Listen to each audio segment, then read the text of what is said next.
هو احنا هنشتري سمك ولا هنشوي سمك؟ الاتنين سعرهم بقى غالي جدا. تيجي نشوي سمك في البيت، تعالى اقولك الخلطه بتاعه المطاعم عباره عن ايه.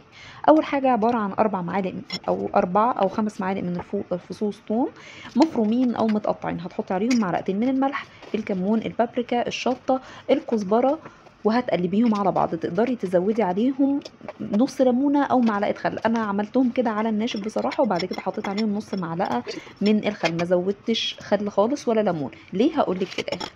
هنجيب بقى السمك. انا جايبه سمك بلطي او شبار زي اي بلد بقى انتوا هتقولوه اسمه ايه عندكم. انا عندي اسمه بلطي.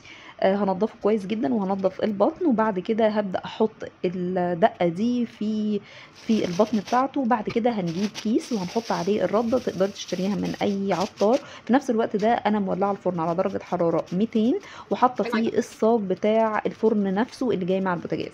بعمل ايه دلوقتي؟ بعد ما حطيت السمك حطيت فيه الدقه. طبعا السمك ده بقشره، لو انت شلت القشر بتاعه هينشف معاكي وهيلزق وهيبقى مش حلو خالص. فيفضل ان انت ما تنضفيش غير البطن. هتحطي عليهم الرده زي ما انت شفتيني كده. هنختبر بقى الصاج، هنحط عليه شويه رده. اول ما تلاقيها طلعت دخان هتحطي السمك.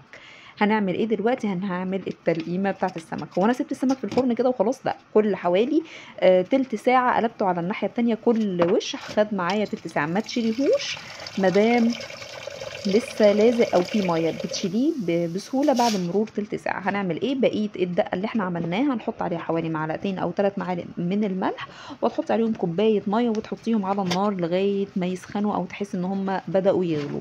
هي دي الدقه. البديل بتاع الدقه دي ان انت تسيبيها تغلي كده، وبعد كده وهم في نفس الصاجه ترشيها عليهم بالكبشه او بالمعلقه زي ما انت عايزه. بس انا بفضل بعد ما بيتشوي احطه فيها كده وهو بيغلي. كل وش ما بياخدش معاكي 3 دقايق وبيكون كده اتملح وطعمه حلو جدا جدا جدا، وتقدري تعملي اي كميه. لكن لو انت هترشيه في الصاجه هتبقي محدده بكميه معينه. بعد ما خلصت كله هترش عليه شويه ملح وشويه كمون وشويه بابريكا، والف هنا وشفا. وشوينا السمك في البيت وما دفعتيش للكيلو 25 ولا 30 جنيه.